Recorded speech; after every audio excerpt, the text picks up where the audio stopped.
channel. Today what I'm going to be talking about is William Bonac and his bid for the 2020 Mr. Olympia. And what do I think William Bonac is going to do for the 2020 Mr. Olympia?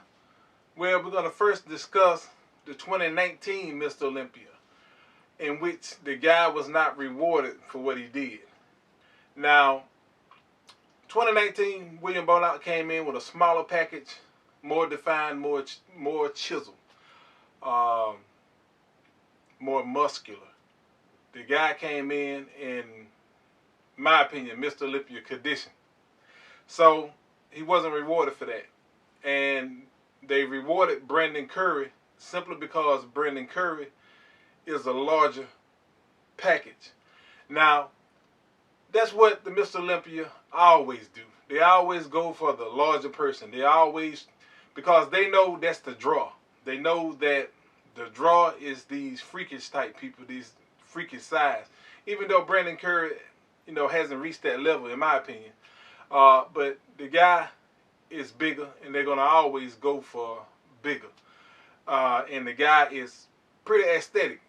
He's pretty aesthetic. But if you ask me, his legs are still off. His legs are still off. But the detail in his body, like I told you all before, the guy don't have the detail in his body to be Mr. Olympia.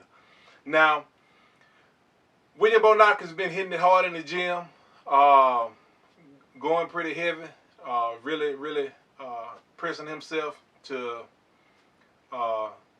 bring up that conditioning to a superb level like he always does, in my opinion.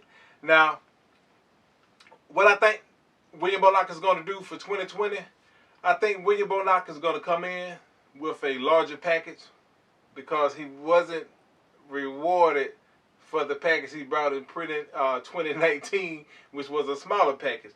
So I think for 2020, he's going to become larger.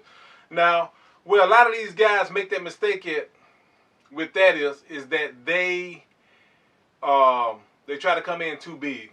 Guys like Big Raymond,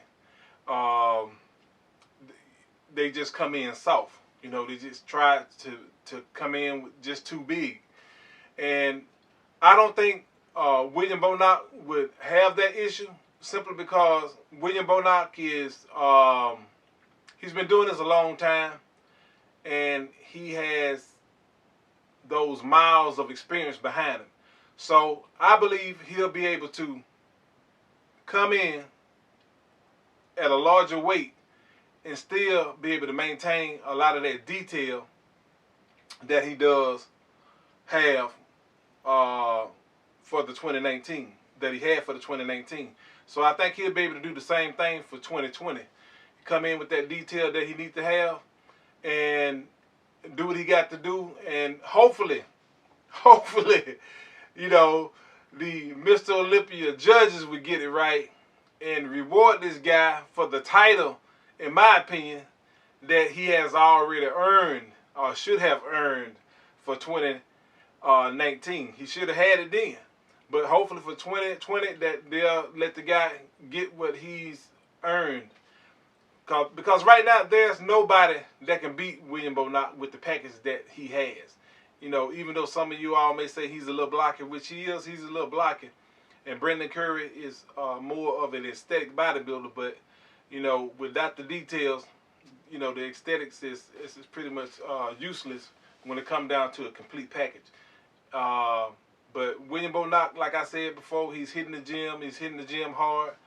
And I think that he has the ability to come in a little bit larger and then still maintain that detail and hardness that he needs to win that title.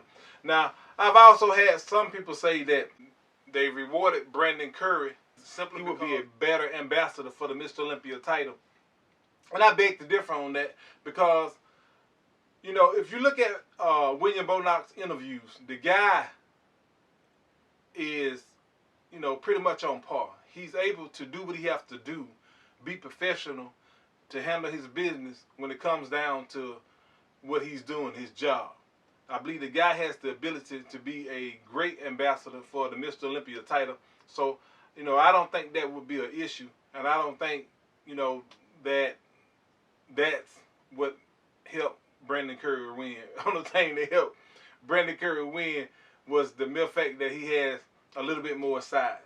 And if William Bonac increased that size, it's going to close the door for Brandon Curry. Anyway, that's what I want to talk to y'all about. If you haven't subscribed, subscribe to the channel. And again, I'll be talking to you later.